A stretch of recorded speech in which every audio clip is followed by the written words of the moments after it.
This conference will now be recorded.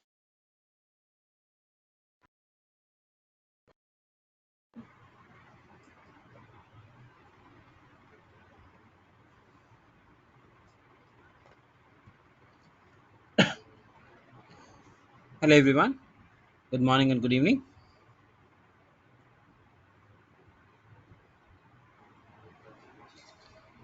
My name is Ram. So I'll be your Salesforce instructor today. I'll be giving you a very high level idea about Salesforce. Yeah. So before we start, my introduction is as I mentioned, my name is Ram, and I'm into Salesforce from past 12 years. Uh, and currently I'm working as an architect, leading a team of 43 members in multiple applications. I manage around 12 different applications in my org. Uh, and coming to my certifications and all, I did more than 15 in Salesforce. Coming to trainings, so I train more than 2,000 people by now in Salesforce in various areas like admin, development, Einstein, Lightning, all these areas. Okay. So what are we going to discuss today? So we are going to discuss about industrial revolutions and legacy technologies. We'll see what is cloud, and then what is Salesforce, why Salesforce when you compare with any of the legacy technologies, and the advantages, maybe the job opportunities and the course content. Okay. And if you want anything apart from this, you can let me know as well. And you don't have to wait till the end of the session. You can shoot the questions whenever you want. Okay, I can answer them. So first thing is about fourth industrial revolution. Why I'm showing this? This is not that important, but actually Salesforce is growing mostly into fourth industrial revolution, which is artificial intelligence. I'm not going to explain you about all these three because we are already aware of it. So in fourth industrial revolution, artificial intelligence plays a major role, a vital role. Why? Because this is the place where devices started speaking with you. They started responding with our generic language, where I can speak with my phone, like you have Siri, you have Google, or I can even speak with the devices like Alexa. I can ask my car to drive. We have robotics as well, right? And Salesforce is playing a vital role here. They are exploring, or the industry is exploring a lot over here. Okay, but we'll go with the basic one. Like, can someone tell me, like, why do we need an application?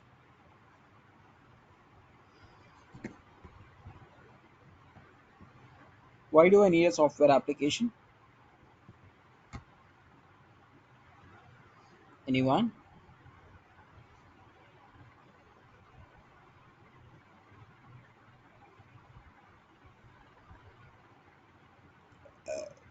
That to perform set of operations, that's it. Okay.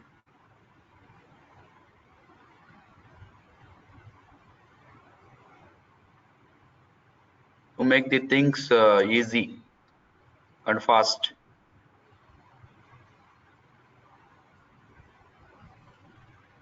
Yeah. So basically, yep, to make your life easier, we'll use the applications, right? Um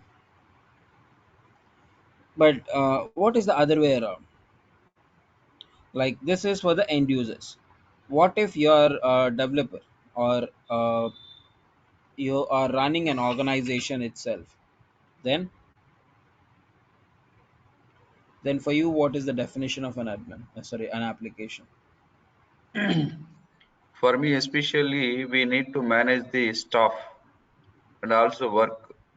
Timely management of these, the work generated or what we are giving to the staff, that has to be recorded fast, right? And it has to come to office and it has to be analyzed automatically, right? Output has to come. So here we want to make man intervention is less, and also minute to minute what's going on, that we want to know. That is my application actually. Um, entire thing is we have different operations like marketing, sales, operations, different things are there. We want to manage everything through software and everything through cloud operations. So without any delay, so what is actually going in fields and what's actually going in office, we want to know through remote places. That is my application, major application. The interaction of many operations that we can say inclusive. So, yeah, to make it simplified, I would say from an organization perspective, an application is a feature which helps me to process some I mean to automate some processes of my data which get matured, and at the same time an application which some is something which helps me to generate a revenue, right? Because if you see any online bankings or maybe WhatsApp and all, so the more number of people, more number of usages that are happening, the more amount of revenue that will be generated for an organization, right? So application is basically helps you to automate the process, and at the same time it helps you to generate a revenue to an organization level, right?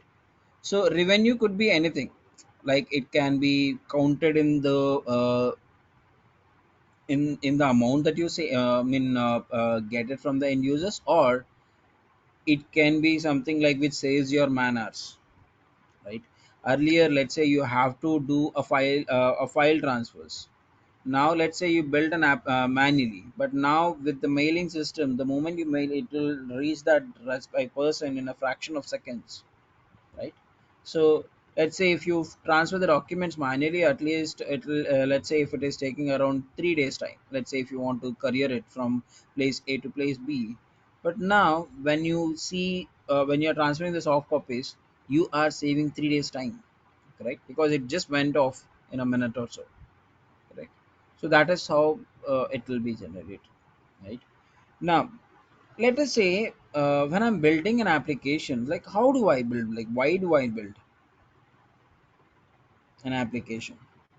The moment I see any a real time use case, or maybe I have seen a problem in the market, maybe in the for example the banking systems itself. A very good example is like 10 years back or 20 years back, when you want to do a transaction in the bank, you have to go to the bank, stay in the queue, irrespective of the amount that you are saving in the bank, right? So you have to stay in the queue and then complete the transaction when the turn comes, right?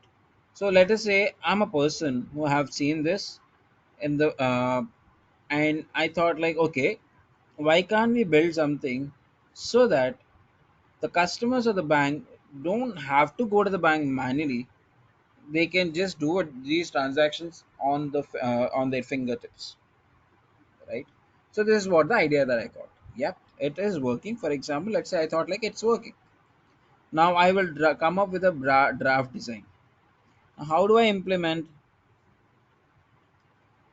We need to set up the entire infrastructure, right? It's not like the moment I get an idea I can build it. I need some infrastructure. Like for example, I need to host it somewhere so that I can I can keep it somewhere so that my end user can start using it, right? That is where we'll use server.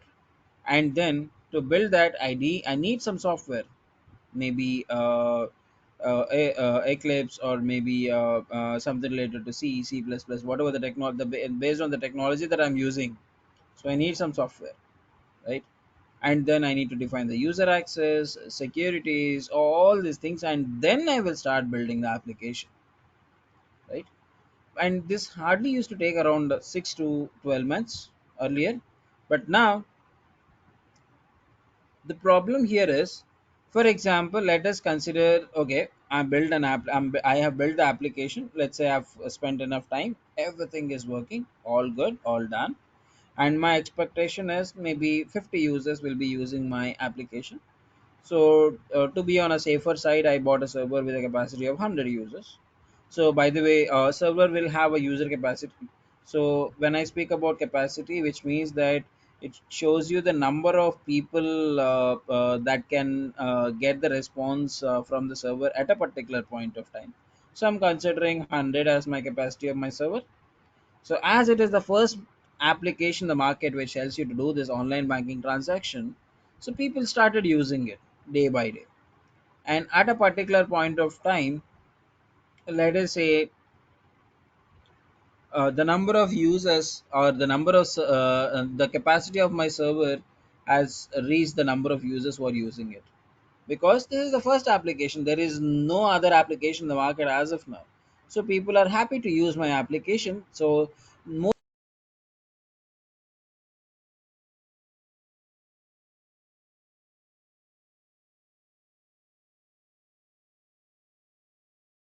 Hello,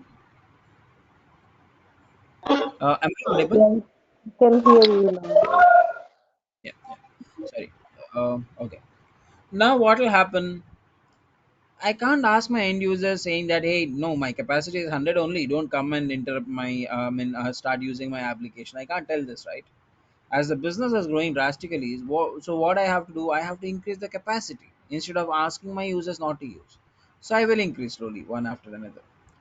So let us say I reach till 2000 or 3000. After that, there is a person called Rajesh who built a similar application with much more advanced features. Then what will happen? People will start using that application rather than mine. So the number of users will slowly fall down from this 3000 to maybe fallen back to maybe 400 or 500. So what is the problem? I don't have any issues with the performance. Things are working fine, but I have invested a lot here, right? On especially on the server maintenance, giving a space. All these things are wasted, and I can't even sell them because I won't have a proper valuation for the second-hand products in the market, like especially in the electronics. And I will definitely have an expectation that okay, I'll improvise something in my application so that people will come back. But till then, I don't have an ROI. Right? This is the biggest disadvantage in your legacy platforms. And the moment you are maintaining your own infrastructure, there is a high chance that there will be a security breach because you are handling the physical data, right? Because you are handling the entire physical infrastructure, right? So these are couple of a very minor lesser number of issues that I'm speaking about when you're working on legacy platforms, older technologies. Okay. Now, to avoid that, we have something on cloud computing. So what is this cloud computing? So here also the same thing. You will have a server. Server will help you to host your application to the end users. But here in cloud, the servers that you will be using are dynamic. So what they'll do, they will create an instance or an image of your application, and those images or instances will be shared to the end users. What is the difference? So here, based on the frequency or the based on the load that my server is having, as the users are directly accessing the application or the server, there is a chance that if the load is too much, either my application or my server used to crash. And most of you are, as your name looks like Indians, you might have heard about a portal called IRCTC in India, which used to crash very often till 2016. Why? Because it was built on legacy platforms, I think in Java. And the maximum capacity of IRCTC server earlier was 50 lakh, which nowhere matches with Indian population, especially when they are booking tickets, right? You never know how many people will log in at a time. So that is the time, that is the reason it used to hang up or sometimes it used to crash all the time. So to avoid that, of course, it was taken care by TCS. It made up into cloud. That's a different story altogether. But yep, this is the problem. So to avoid that, we will use cloud computing. In cloud, what will happen? The service provider will be taking care of that. And if there is any drastic change in the number of users, Wax to max that instances or the images will crash, but nothing happens to your original application or to your original server. But of course, that is also will be taken care by the servers itself by creating the number of increasing the number of instances or images, and we don't have to at least worry about it. Okay. Now, Ram, what is this boxes? You're saying that again, it looks like there are some differences. Yes. So, if you consider the first legacy, this application as an on-premise application that is there on the left side, where you have to maintain the entire infrastructure on your own. Now, in cloud, so you have three different types of services. One is infrastructure, other one is platform, then software. So in the infrastructure, it is like halfway done, where you will get the servers, virtualization concepts, storages, networkings, all these things. But it will say if you want to build your own application, you have to get your own operating systems. To interact with any external systems, you have to get your own interfaces, which is nothing but a middleware, or you have to look after your own runtime issues, data issues, applications, all these things. This is where your application, I think Amazon web services comes into picture when you're using infrastructure as a service. It is a little costlier as well, and of course you still have to invest on all this. But when it comes to platform as a service, that is where most of your burdens are done. It's like it will give you a base where you can jump in and bring your build your application. So you don't have to do anything here. You just have to pay some amount, a minimum amount for licensing, and start building your application. And number of users will be accessing this application based on number of licenses that you are taking. Okay, this is where we have the base license of Salesforce, that is force.com platform. Okay, where we can construct our own data structure and application. And the last one is nothing but software as a service, where the actual Salesforce license comes into picture. Here, what is the difference? Here, along with the platform, as you are going with higher version, along with the platform, Salesforce will give you some market standard applications, maybe sales, service, communities, marketing, all these things, and it will say, hey, these are the applications which are built at market standards. If you want to use them, use them. Or it also says that if you want to build your own if you want to build your own application, I'm giving you a platform, you can build your own application. But if you feel that no, this application fits for my purpose, but only 60 to 70%, I want to uh, define the other 30%, then it will help you to customize these applications as well. So that is the advantage that Salesforce is having. Okay, and these are the couple of examples of every service that you have in your market. Okay,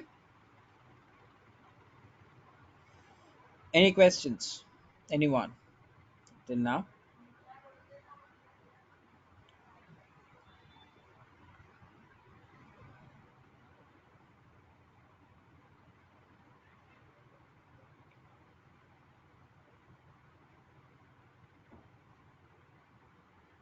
Am I there in the session?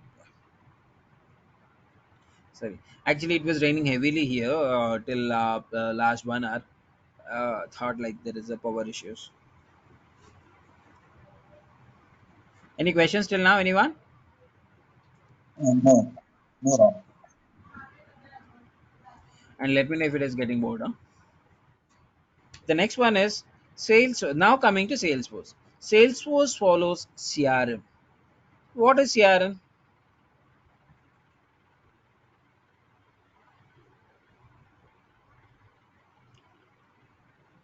Customer relationship management. Okay. Is that a technology or an application?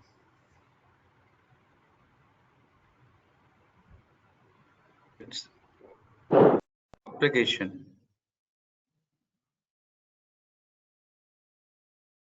So basically, Salesforce is a CRM tool built on top of cloud. Okay.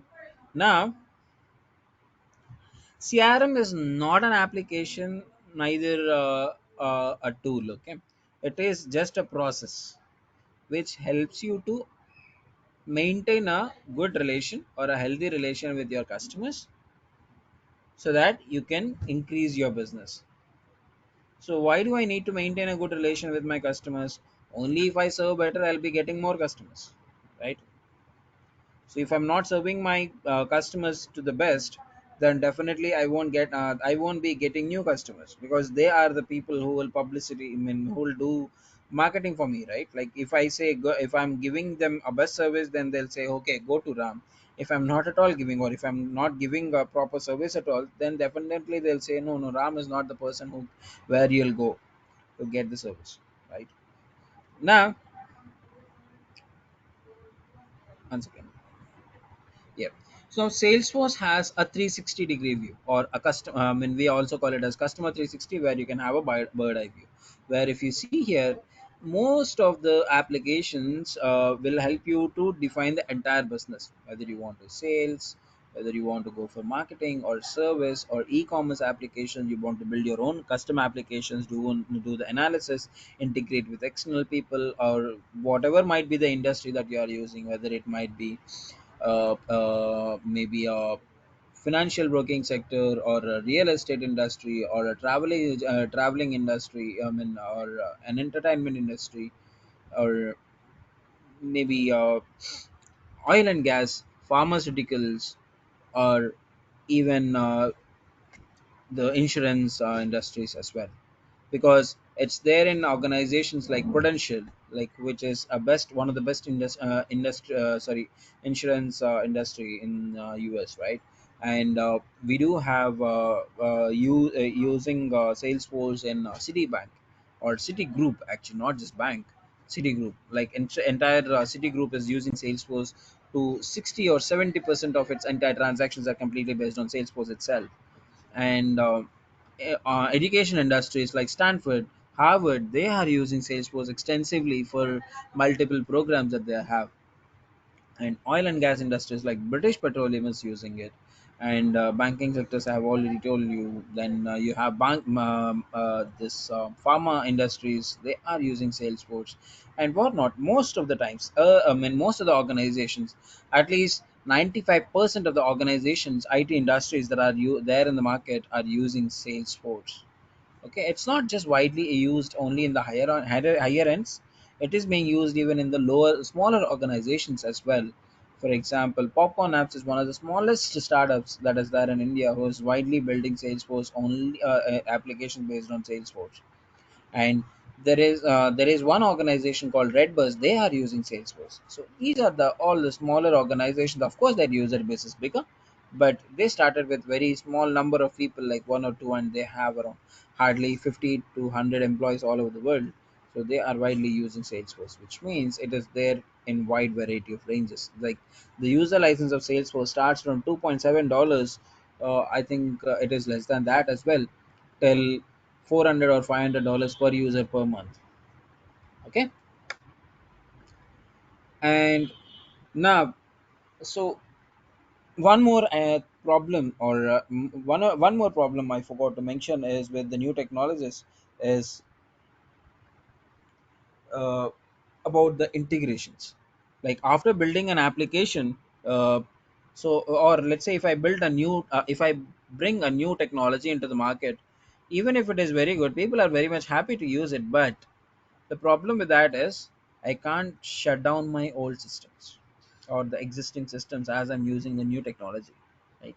It all matters how you are connecting, or how your technology is interacting with my existing technologies like SAP, or maybe some applications built on PHP, all these things, right? So, or maybe Oracle or .NET. So that is where Salesforce is master in it, because if you see in the integration, it says M is nothing but MuleSoft, which is one of the powerful integration tools that is available in the market, and that got acquired by Salesforce around 2 years back for $750 million. Okay, that is one point that I would like to highlight. And then, looking at this, you might be facing you might have remember an apartment culture or a community culture, right? So Salesforce follows the same culture. It's a multi-tenant architecture. follows a multi-tenant architecture where most of the resources can be shared with the people. Like, for example, if you are going with a community, you'll share the power, water, maintenance, all these things, right? Likewise, we'll share some metadata at the backend, right? Now, so let's say going back to the community culture, yes, of course, I bought a flat in an apartment, so I can share all this, but at the same time I have some my own limits, right? I can do all the activities within my flat, not into my neighbor's flat. Similarly, we do have some limitations in Salesforce, and we do call them as governor limits, and each and every feature that we are going to discuss in future will have the governor limits, and they will be discussing about them as well. Okay. And that's how Salesforce comes. Like, the moment you get an idea, instead of building your own infrastructure, you get the license, start building the applications. And the beauty of Salesforce is, the moment you are building the application, Salesforce by default, you it supports you to enable your application either on the desktop or laptops or tabs or even on the mobiles as well. So you don't have to worry much about bringing a web developer, which helps you to access all these areas. Okay. And as it is based on platform as a service and software as a service, I don't even have to install a single software in my laptop, which means the moment I'm saying that I don't have to install, then I don't have to bring a high-end configuration as well, right? So because the moment I'm bringing my high-end configuration laptop, again it will be a bigger investment, right? That also can be avoided, which means infrastructure is not needed, high configuration laptops is not needed, right? I don't need a web designer. So think about the savings that an organization is having. That is one, and of course, Salesforce gives you the best security in the world about your data, because right from the day one Salesforce started till date, there is no data breach news, because it always keeps one word, which is trust, with the customers. Okay, so this helps Salesforce to grow very extensively in the market, where most of the organizations are running behind Salesforce, because every organization have seen a minimum of 40% growth before and after using Salesforce. Okay. And yeah, so this is how it works. So earlier you have to spend a lot of time in setting up your infrastructure and all, right? But now you don't need, you can build ample of your time, you can spend your ample of your time in building the application itself. So that is where you have Salesforce, and the applications, there are a couple of applications where you can build in weeks and days as well, but it doesn't mean that everything will go in a week or a day, right? Because there are application will goes for years, because Salesforce is one technology where application goes with either very small a small amount of time, or even the application life cycle goes with years also. But I would say we'll go with sprint releases. So every 2 weeks we will do the releases in Salesforce. So that same agile process that we follow. So in that 2 week, we will directly release it to the end users. End users will start using the application. Which means in this 2 weeks, I will be gathering the requirements. My developers will build the application, I mean build the features. It will be tested and released to the production. So it's very fast. And onboarding a new application, sorry, new user, or even a new developer into the team is also very much easier, by because the documents will be much more clear. All the layers of the application, it's much more easier to understand. And should avoid the screen. Okay, he is the Mark Banya, who is the CEO of Salesforce. So this is the keyword that Salesforce comes up with all the time. So I have told you already. And who is not using smartphone? Anyone?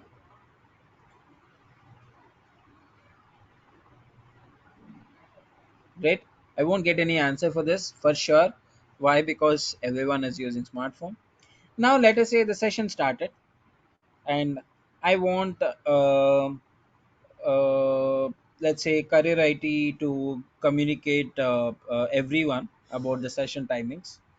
Or let us say tomorrow I'm going for a vacation or so, so I'm not going to continue the session tomorrow, for example. I'm not saying it will happen today. Now I want to communicate this. So what is the best way to communicate with all of you every day, that whether the session is there, documents are there, recordings are there, all this? Let us say career IT is one of the organizations who has best mobile developers in the world. They have two options now. Either they can ask the developers to build a new application and share it with you, start using the application, create some groups and share the information. Or simple, go to App Store or Play Store, install WhatsApp, collect your numbers, create a group, share the information. Definitely we'll go with the second option, but why not first option? Why? Because it saves time, money, effort, all three, right? And this solution is very quick and stable also. It's not just quick, it's stable solution, right? And you know what? Actually, as you are aware, Play Store came after App Store, which means I'm not saying it's not a copycat, but yeah, it built after looking at App Store, right? But App Store came from him. He is the person who registered the domain as well, because the friendship that he has with Steve Jobs, who was the CEO of Apple. He has gifted that to Steve Jobs. So, and he came up with a new word called App Exchange. Both had the same idea, and as he registered first, he has gifted it to them. But he he gifted the domain, but idea he still used it, using a new word called App Exchange. Where again, so how WhatsApp was built, some XYZ person have seen that people communicate to set up some communication channel. He built this. Similarly, when you see a business case, you can build an application and you can release it to the app exchange, so that if someone sees a similar business case in the market, and if they want to use your application, they can pay you and they can use it. But let us say if I want to install WhatsApp or any of the social networking websites, what I should have registered with Play Store or App Store with my Android or an iPhone. Similarly, if you want to use these app exchange products, you should have Salesforce license. Okay, and yep, these applications, couple of them are for free and couple of them are paid applications as well. Based on the requirement, they'll be used. And another difference is, if I'm a mobile developer, if I want to build a mobile application, I can build and release it. I don't have any issues. But and if users are not interested, they'll stop using it. In app exchange, what will happen is, the moment you buy a build an application, and if you want to release it as an app exchange product, you will have an app exchange team in Salesforce where they will review each and every feature of yours application, right from security, user interface, everything, the data model and all. And if you come up with all the proper steps, then they will allow you to do it, because all Salesforce users are their customers who are paid customers, right? So they won't simply allow you to start push anything to app exchange. So because of this point, trust okay. Now this speaks about economy. This is not required, I'll go with this. So Salesforce started in 1999. So I have the screenshot till 2016. But if you see, it has a very high level growth, and it acquired a lot many organizations as well. And at the same time, you see this screenshot, which is almost the last slide, uh, it is expecting a growth of $35 billion company. So as of now, it is 20 2020 and $20.5 billion company. But yep, by end of 2024, it is going to be a $35 billion company. Ram, how this prediction is working? Because if you see, Salesforce never went wrong in any of these predictions, and it's not just about the predictions. It looking at the growth that they have in the market, it's not just growing vertically; it is growing horizontally. They are into multiple areas now. Okay, and Ram, how this session is connected to this particular slide? Because why you are switching your technology? Because there could be two reasons. One is the technology is gonna become no more, or too much of competition, or in the worst case there are lesser openings in the market. These three reasons, right? When there'll be lesser openings in the market, whenever the number of people who are using your application becoming small. But here, day by day, the number of users gets increased in Salesforce, and even now also in Salesforce in the market, you have 50% or double the amount of existing resources requirement is there. Okay, so that is the reason it's growing drastically, and which means if my technology is growing, definitely there's a growth of mine as well, right? So that's the reason I brought this slide. So this is all about your demo. Now coming to course content. Actually, I don't have a course content sheet with me, so it will be shared by the consultancy. But I'll give you at a very high level. So we will be discussing about two concepts. One is admin, and the other one is development. So in the admin, so admin is not about security, because generally whenever you are speaking about an admin feature, people will think that okay, he is the person who will secure the application, but no, is not the person who will speak about security. Admin is the person who can build an application in Salesforce using configurations, using point and clicks. Admin is the person who can write the automation rules. He is the person who can define the validations. He is the person who can define the object structure, user security model, user interface, multiple things using point and clicks. Without writing a single line of code, I can do all these things in Salesforce, which means to learn the admin, you don't need any prerequisites. Now, as we are doing all this with configurations, which means that we have some drawbacks, because when you go with configs, you will have to follow certain standards, right? But if you want to go with custom, that is where we'll learn development. Development is the area where we'll discuss about all the advantages or over your admin features. So it will overcome, you will using the development features, you will overcome all the negatives or the issues that you have faced in configuration, which also means that to learn the development you should complete the admin first. And in the in the development, you will write some apex languages, the javascript codes and all. So you have some prerequisites where you have to learn very basics of java and basics of javascript as well, which is very bare minimum.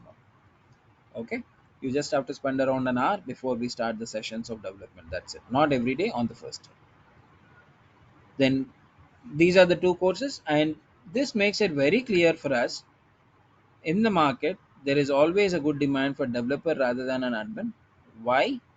Because of course admin also have their own importance, but if you ask, so developers will always be given a higher priority than admin, because developer will overcome the disadvantage in admin, which means a developer must know admin as well. That's the main reason. Okay, we'll be completing these two courses, and coming to career path, you will be having you can become an admin or a developer. Now one of you will say, Ram, I'm not from coding background, what should I do? You can become a consultant, you can become a business analyst as well, but you should be aware of the features of development at least, if you are not coding, right? And the next level of your admin or developers are advanced developers, advanced admins, business analysts, consultants, solution architects. If you are going with admin, you'll go with the solution architect. If you are going with development, you will go with the technical architect in future.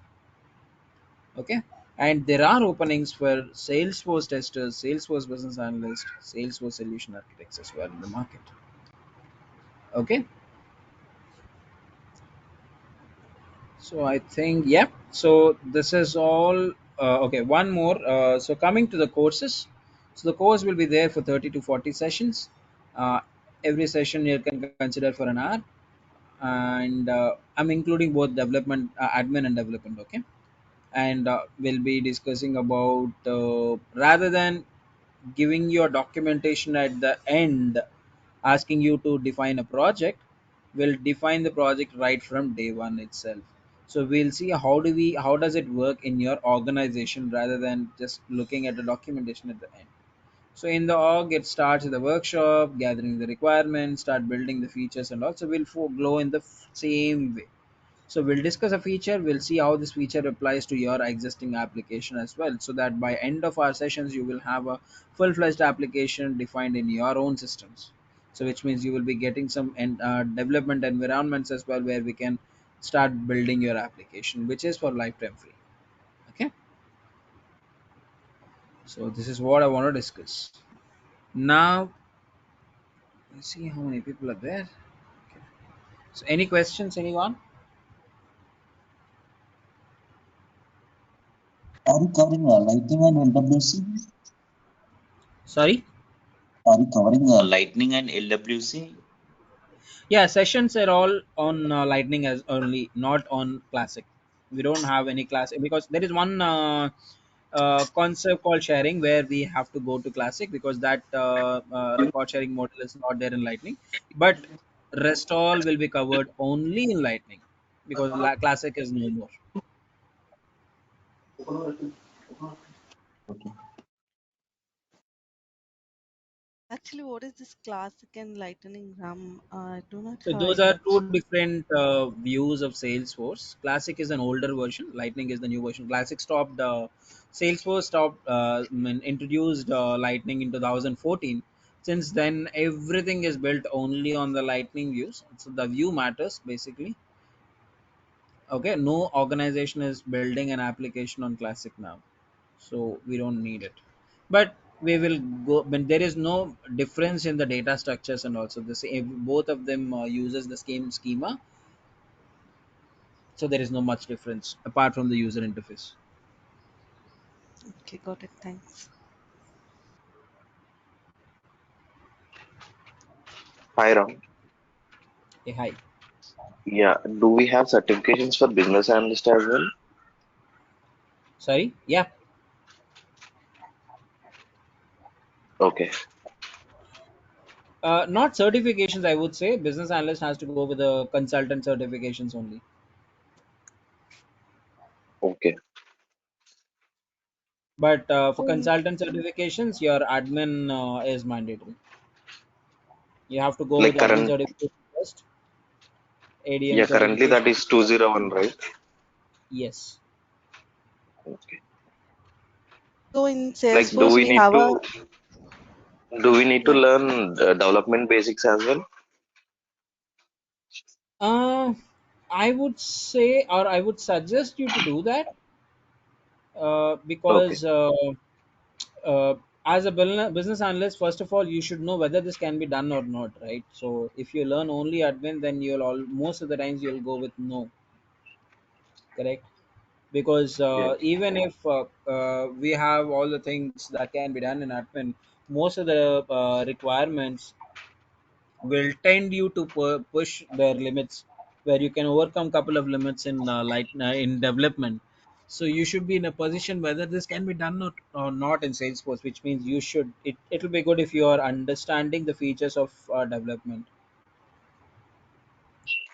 Okay, And the thanks my Ram. lessons on development will be in the same way. It's like even if you are not aware of the development, I'll make sure you understand the concept. Yeah, thanks Ram. Yeah. Hi, Ram. I Yeah,